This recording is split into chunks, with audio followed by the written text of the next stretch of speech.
বউয়ের জ্বালা জীবন কালা সহ্য হয় না রে, বউয়ের জন্য জীবন দিব গাড়ির ভিতরে।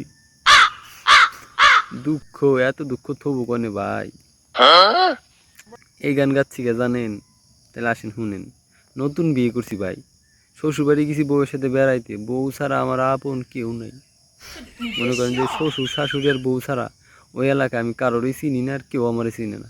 নতুন জামাই আমি, আমার সময় না দিয়ে আমার বউ আমার ঘরে রাখে মনে করেন বাইরে চলে গেছে।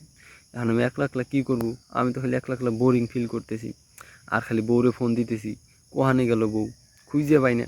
মনে করেন একলা একলা খালি মনে করেন রাগ হচ্ছে, মনে মনে কইতেছি আয় বান্দির করে বান্দি, তোর আজকে পাইলে ইচ্ছা মতো পিটাম। খালি মনের মধ্যে রাগ হইতেছে। ধরেন ভাই আপনি বিয়ে করছেন, আপনার কথাই বলতেছি, ধরেন আপনি নতুন বিয়ে করছেন, এই অবস্থায় যদি আপনার একলা ফেলা যদি চলে যায় আপনার বউ, আপনার ঘরে রাখিয়া যদি অন্য বাসায় যায় ঘুরে, তাহলে আপনার কেমনটা লাগবে? নিশ্চয়ই খারাপ লাগবে। এইবার আসেন ভাই, নিজেরটা 16 আনা আর পরের বেলায় 4 আনা, তাই না? আপনি যদি নতুন বিয়ে করে যদি শ্বশুরবাড়ি যান, আপনার বউ যদি ঘরে রেখে আপনি বাইরে ঘুরে বেড়ায়, তাহলে আপনার যতটা কষ্ট হয় ঠিক ততটা কষ্ট আপনার বউয়ের হয়।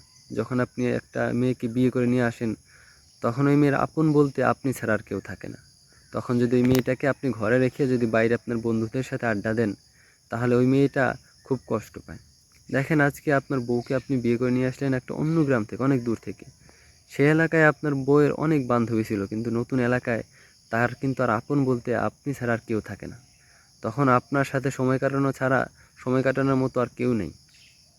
তাই ভাই, আপনার এলাকায় আপনার বন্ধু আছে ঠিকই আছে, কিন্তু সবসময় এক বউয়ের কোলের মধ্যে শুয়ে থাকলেও চলবে না, আবার সবসময় বন্ধুদের সাথে আড্ডা মারলেও চলবে না।